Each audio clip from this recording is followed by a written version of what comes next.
work order, whatever. Let's say in our, like just even in our HVAC stuff, if we have a blown compressor or something like Okay, that. compressor, yeah, okay, great. So I'll be Steve, one of your maintenance staff, noticed it, etc. So again, I can actually go to the compressor, scan the QR code that you pasted on it, and then submit that work order right away.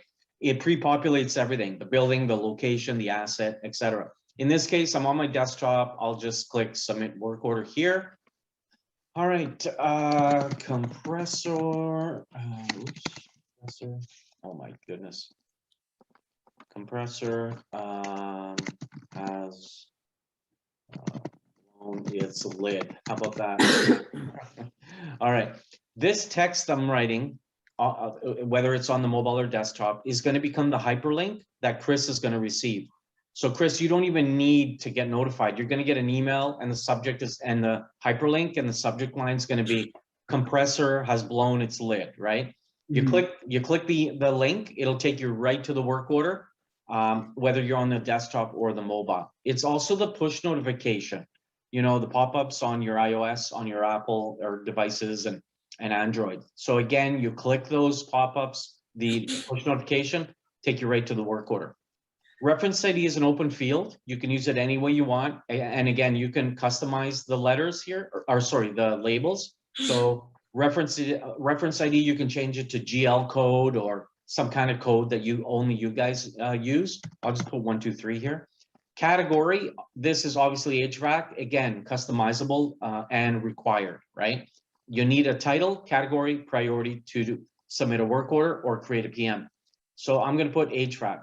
Priority. Steve now really wants this done quickly. Let's say I want this done in 24 hours. So you're going to have low, medium, high, urgent as the default due date notifications and priorities. All of these were customized by myself. So you can create your own due dates. So the longest one I've got is 14-day or 30-day due date. So Steve is crazy. He wants it due in 24 hours. I'm going to copy and paste my notes. These things are optional here. So add CC, Steve can carbon copy somebody outside who does not have an account in your account. So maybe a vendor that doesn't use, I don't know, smartphones or doesn't like to log in. He just wants an email copy. Filter by building. So here we need to pick our building. Now, where is this problem? So it's at the Richmond plant. And when you click your building, it asks me, it'll provide the locations that Chris has set up. So in this case, it's the pump station. So that's my building, and that's the location, pump station, and the location type is grounds. When you click assets, it's going to show you, okay, I don't have the right one here. I want to pick the other location. When you click on assets, it's going to show you all assets assigned within that location. So there's the pump I want to show you today. So just pretend this is an HVAC unit that's blown its lid. In my case, I'm saying, you know, it's the pump asset tag number that you guys tag it at, and it's got a warranty due date, and the status is active right now. So you can modify status on the assets as well. Submitters can't touch this stuff, but I'm logged in as a company admin. So in this case, you know, I don't, having this off means the vendor has to ask permission to come in the building. Files, now if this was on the mobile, I can take a picture of, you know, the thing smoking or burning, whatever, making noise, because you can capture Office Doc, any pictures, PDFs, and audio files. I'll submit that work order. So Steve just submitted the work order. Two things are happening. Number one is you've got a new pending work order on your dashboard. So let's start from the beginning again. Forget about Steve. I'm going to be Chris now. Chris, you just got an email, a push alert, and you have a new pending work order on your desktop. You'll know exactly what the problem is, where the problem is, and what it relates to, the asset or the location. We have asset downtime module. Are you familiar with this? No, I'm not. So if this machine here is actually broken and it's not really, you know, repairable, you can put it to downtime. So it's a clock that will measure how long it's been down for.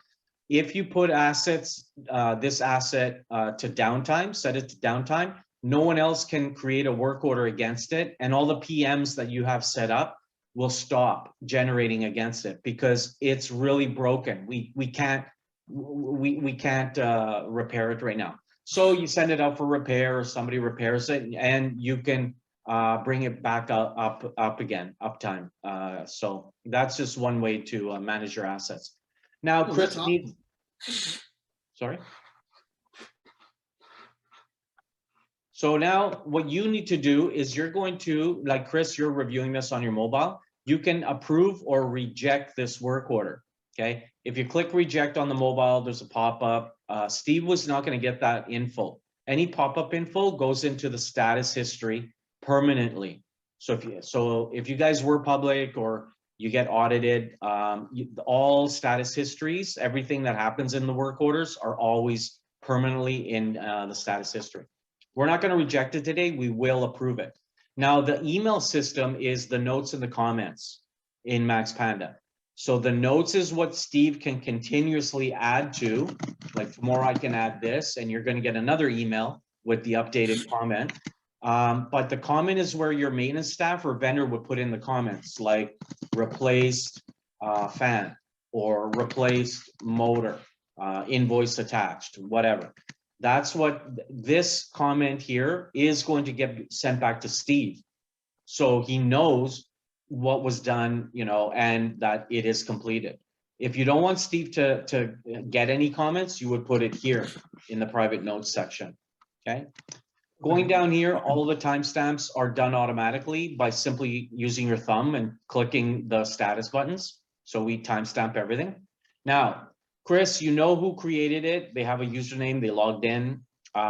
We know where the issue is, that building, that location, and for this piece of equipment. Now we're going to assign it to a vendor. This is my vendor, external vendor contractors. I'm going to assign Acme Electric to the work order. They're going to have a new work order on my to-do list, and they're going to be responsible to complete it within, not in one day. We're going to be nice and give them a week because it isn't really an emergency. So Chris, you're downgrading the due date, okay? So Acme Electric, the vendor, has a week to complete it. Let's add the maintenance team. This is our staff now, okay? I'm going to add Amber. I'm going to add Jack and Maxwell. So 3 of our maintenance team, and only you can see their hourly rate if you want to set them up. On the mobile, they're going to put in how many hours and minutes they worked. That's going to allow you to create labor cost reports. That means if Amber worked an hour, you're going to capture $45 in labor cost.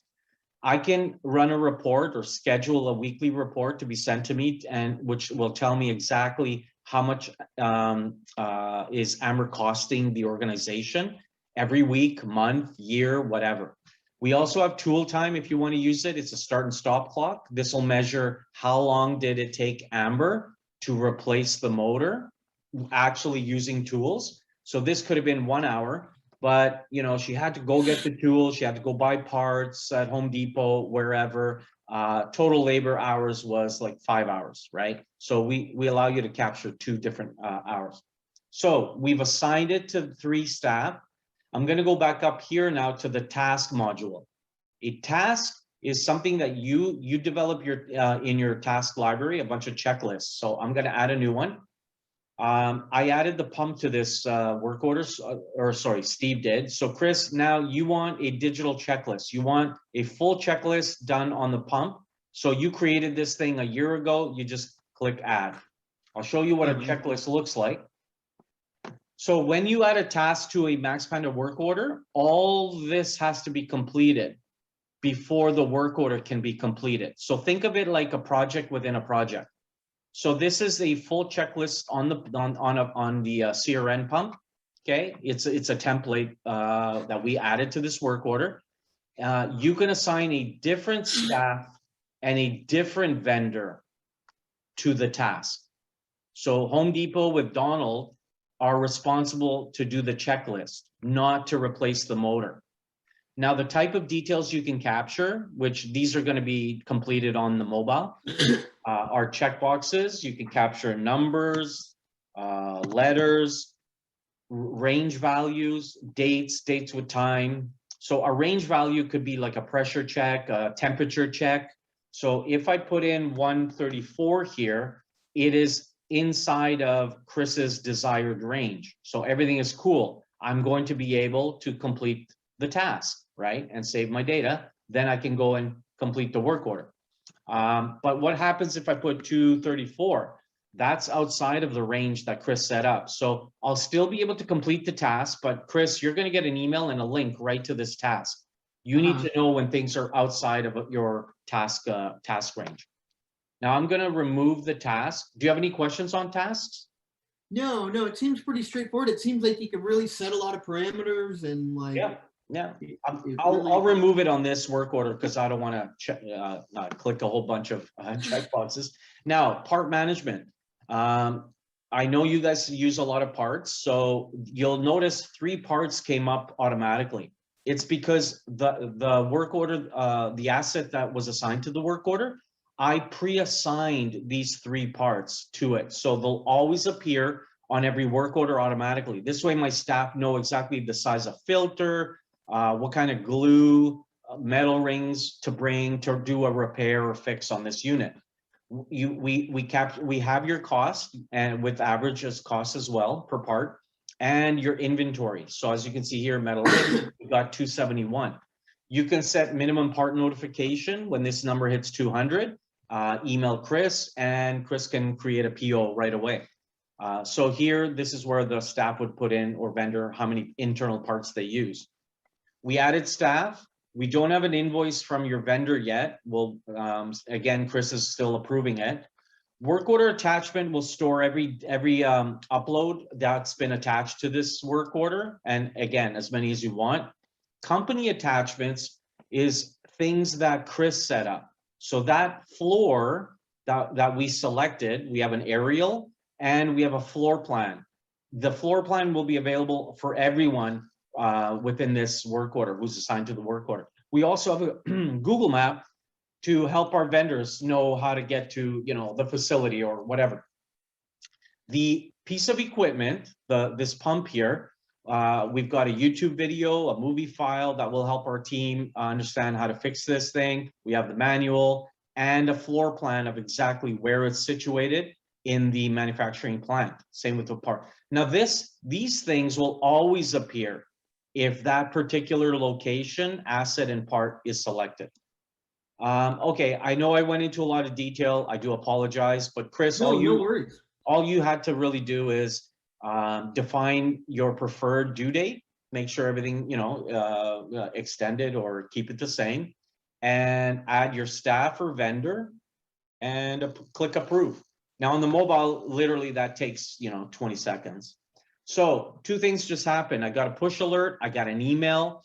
Steve received an email saying, great news, work order 2 million has been approved.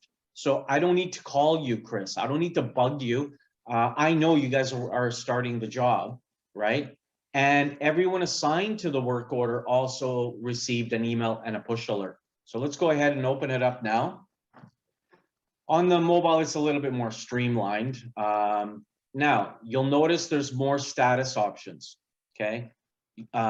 Your staff will not be able to close or cancel. I'm logged in, remember, as a company admin, so I get to do everything. But your staff and vendor, their job is to complete the work order. But what happens if they had to order parts from out of state and the part's not going to arrive within 7 days? They can put the work order on hold, okay? 8 days, 9, 10 days from now, the part arrives, they can put it back to in progress or simply complete the work order. Okay, today we're going to skip all that. We're just going to close it. So one of your vendors put in here, replace motor, invoice attached, thanks. Another one of your maintenance person, maybe Amber, said vendor was nice, whatever, doesn't matter. Yeah. Whatever you guys want to do. Upload more pictures, files, whatever. Tasks, the task was done. And remember, you can add multiple tasks, which have unlimited, checkboxes to complete. Parts, for some reason, our vendor and your staff used 7 of these. Oh, there's no cost to them, so I'm not going to get any value. So let's just go 0, and let's go 21 of these. So we use 21 of these to repair to complete this work order, right? So this number is going to go down to something of 37, if you can set a minimum part notification at like 40, and you would have got an email to order more resin glue. Staff, each one of your maintenance team on the mobile, put in how many hours they worked. So 3, 10, 11, or whatever averages there. No, only the person assigned to the work order can start and stop the tool time. So there's buttons here and on the mobile. Now, invoice, your vendor would have added that invoice. So Acme Electric, right here, 409.50. That's what they charged us. So they created an invoice for 409.50. I just have an old one. I'll just add to it. No one uploaded any pictures, etc. So at this point, this work order should be orange, and you would have got an email and a push alert on your phone. If you're happy, satisfied with it, you can invoice or pay out the vendor, or simply close the work order. Again, status history stuff. I'm not going to do anything. So again, we're changing the status. Everyone assigned to the work order got an email and a push alert, and the work order has disappeared from the screen now. It is under closed work orders there. So any